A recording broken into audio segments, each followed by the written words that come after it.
tere tulemast taas, head PÖFF tee vaatajad ja filmisõbrad, meie oleme endiselt siin Nordic Hotel Foorumi pop-up stuudios. Tänavu linastub PÖFFil üks väga ilus Iiri draama, Koletis, ja see on film, kus sündmused hakkavad argnema 19. sajandil suure näljahäda alguses. Minuga koos on siin ka filmi režissöör, aga enne kui temaga juttu teeme, siis vaatame selle filmi treilerit.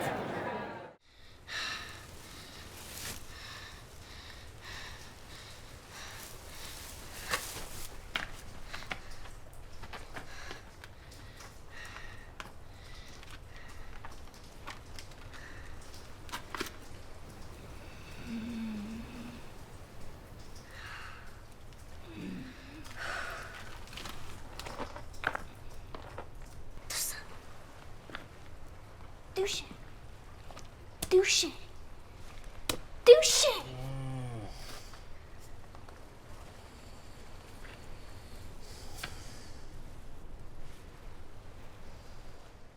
Ja nagu juba öeldud, siis siin on minuga koos Tom Sullivan, Koletise režissöör. Hello Tom, it's great to have you here. It's great to be here, Hannah. Thank you. Great to have you here. Now, The Monster is your first feature film. Yes. And the premiere is going to be here in Tallinn. Yes. I believe it was on the 29th of November, so yes. Tomorrow. Yes. How do you feel currently? I'm excited. I'm happy. It's my first feature, so I feel, I suppose it's like, there'll be a nervousness as well to it, because you hope that it goes down well, and as a director and a writer, you're very much like this. So now it's time to step away from the painting and have a look. And so when you see it with other people, particularly in lovely Tallinn with all these other talented filmmakers, so I'm a little bit nervous and excited. Now, you started your career as an actor. Yeah. So have you always had this desire to become a director, or what was this process for you?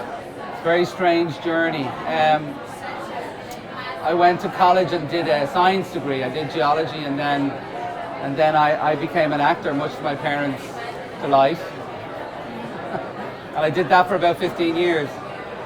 And over the course of that, I read a lot of scripts, because you prepare for auditions, and I think I was learning subliminally how to write when good ones came along, how to write good ones, and when bad ones came along, how not to write them. So then when I was about 35, my mother, it sounds like the start of a song, my mother said to me, "Why don't you write anymore?" And I was like, "What do you mean?" Because you used to write when you were smaller, stories, and you stopped. And then I started to remember, I was going, oh yeah. So then I just said I would try and write some stories in film form. And I began with a radio play. It was the first thing I did. So that got me directing and writing. And that was the beginning of a love affair. And I thought acting was my passion, but when I began to write and direct, the passion was so much stronger. That I feel very fortunate that I found this. It was quite late in my life, because I was 35, but I'm happy I got here. Now, the action of the film Monster takes place in the 19th century, during the Great Famine. Yes. So why you chose this time period for your film, and where did the idea for the story come from? Well, I've always had a fascination with the west of Ireland and the Irish language, because in our country our language is hanging on by fingernails now. So I've always had an interest in that. When I was a kid in Dublin, I was sent to an Irish-speaking school, which would have been unusual. It's quite a strong movement now, but back then it wasn't so much. But a lot of our teachers were from what's called the Gaeltacht area in the west of Ireland. So they began to bring us down there. So I would have been a young child from the inner city capital being brought to the west of Ireland. So I think it just blew my mind. So it's always been a very evocative place for me. So then I suppose a lot of the problems the language has began when the English colonised Ireland, and particularly the famine was a time when we as a people lost a lot of our identity. So so that's kind of one of the reasons why, well, there's a lot of the reasons why I was drawn to that place and that story and that time. Now your film shows how resilient human beings can be during these kind of tragedies. Do you think that a tragedy like this, like the Great Famine, is still it still affects the Irish people nowadays, or is it still somewhere in their subconscious? Yeah, maybe. I think so. I think with all trauma, it leaves its mark. Like it leaves a mark on a person, it leaves a mark on a country and the psyche of a country. I think all countries are like that, and people, I think human beings, we carry the past with us. But what we carry more than anything is the unspoken, I feel. And if something is pushed down, like with an individual, and it's not spoken about, it comes up. And I think in Ireland, we've had a long history of institutional abuse since the famine. We were then controlled by the Catholic Church, and we've had a lot of alcoholism, and you know, it adds to our character in that we're storytellers and we're a bit crazy. But a lot of this comes from a long time of oppression and being kind of pushed down. Also, the famine itself. When I was researching the film, it's kind of very unusual how there's very little anecdotal evidence, there's very little interviews or spoken evidence from the people. Most of the evidence comes from the British government, the statistics of the time, the law courts. That's where most of the information is. But most of the actual evidence of what happened is quite sparse.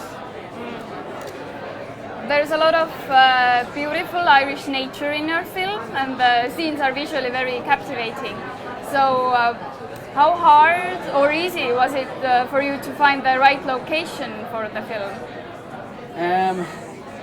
Well, as I said, I mean, I know that area, and I've been visiting it all my life. So I knew of it, but I think that particular part of Connemara, which was in the west, is one of the hardest landscapes you can find. And I think when I revisited that place, when I was looking for locations, it kind of jumped out at us as the place it had to be. So yeah, so it was all shot within a very small area. We had to make it all work because the budget wasn't big. We couldn't really travel around. So I think that adds to the film and it gives it a real sense of place.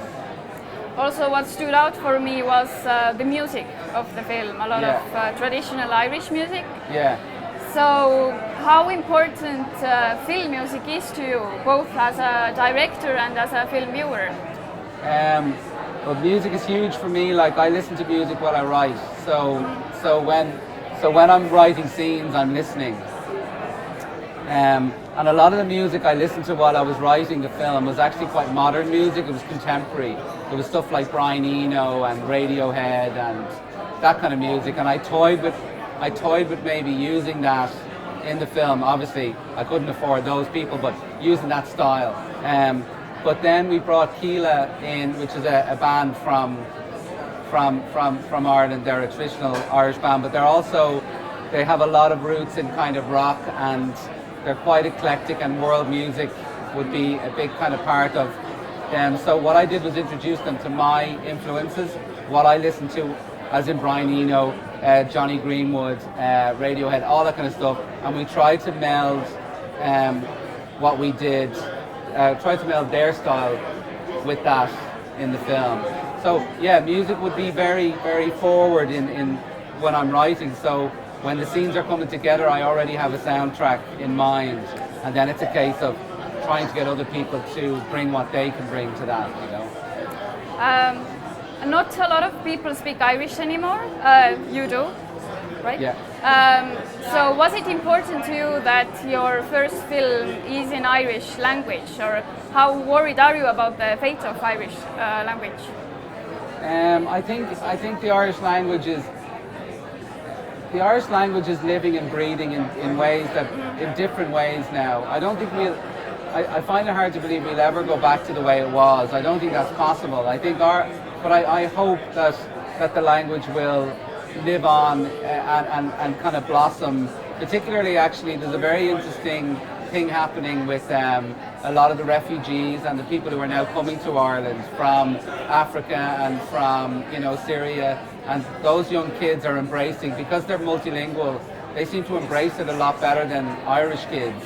So I think that's a very interesting place for it to go. I feel hopeful about the language, and yes, our Irish has been the language has been massively important in forming me as a person. So it just feels right that my first feature is in Irish. Yeah. Was the Irish language in any way difficult for the cast? No, because they are all Irish, right? Yeah. So they knew how to speak. Yes. Okay. Their Irish is very beautiful. They were all reared, like it's quite rare. I found amazing actors who were reared in Irish, it's very rare. It was difficult. But I know the main actors, I would have worked with them before, and because I was an actor, I would have worked as an actor with them before. So finding the core cast, that was okay. It was finding the little girl that was tough. And I wanted to ask about, can you describe a bit the process of finding the right cast so for a film? we went back there to Connemara, and we went to about, we saw about 80 kids. We went to about 15, 20 different schools, which is pretty much all the schools there. And we interviewed kids over the summer. So what was very difficult was that we were looking for a kid who had the language, who could act, and who was skinny.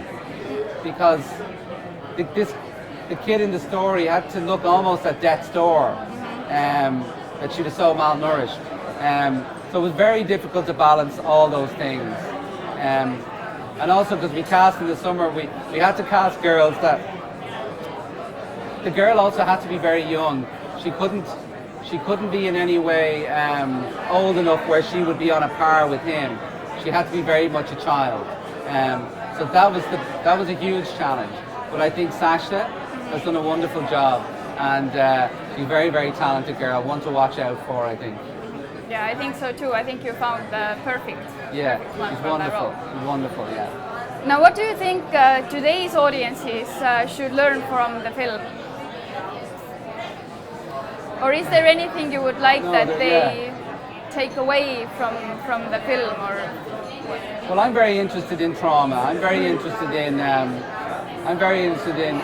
how we all are traumatized to some degree as children.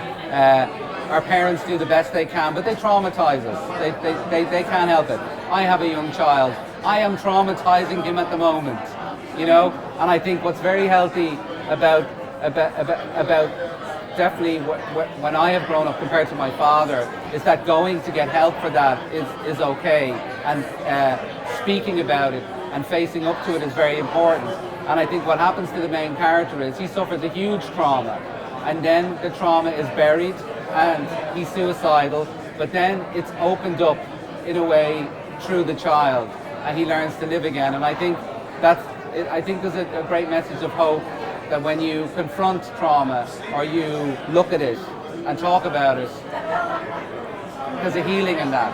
And I think that's what's happening to our country at the moment with this issue. We're beginning to talk about it again. What did you learn from the making process of this film? I learned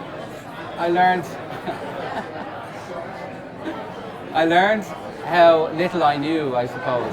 I think the older I get, the less I know. And so I suppose what I learned was how much I love it and how much I would love to do it again. And how wonderful a process filmmaking is, but how difficult it is. So I learned, I think, a lot about being a better filmmaker. So, yeah. Do you know what your next film is going to be about? Yes, I have two projects that I'm working on. One's a dark comedy set during the 80s in Dublin. Around the time of the Chernobyl disaster. When I was a child, I was very fearful of all those things. Just like young people are fearful of what's happening now. I think there's always a bogeyman when we're kids that we're scared of happening out there. So it's about a young character who has all these obsessions, and he's brought into the sphere of this ex-criminal who loses his dog at the beginning of the film. And the two of them are brought together because he has a dog that's identical to him, to his dog. And they begin to lean on each other and need each other. And together they help each other with each other's lives. So it's a dark comedy set in Dublin. It's kind of like Whitnail and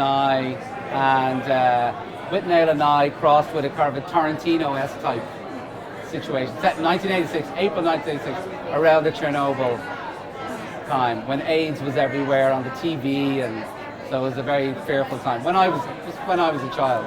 And then I have another story, another film I'm working on that I would like to do with the same initiative as we did this one. It's set in the same place, but it's a contemporary film about a woman who was accused of murder when she was small, and she now lives in a village where she is a pariah.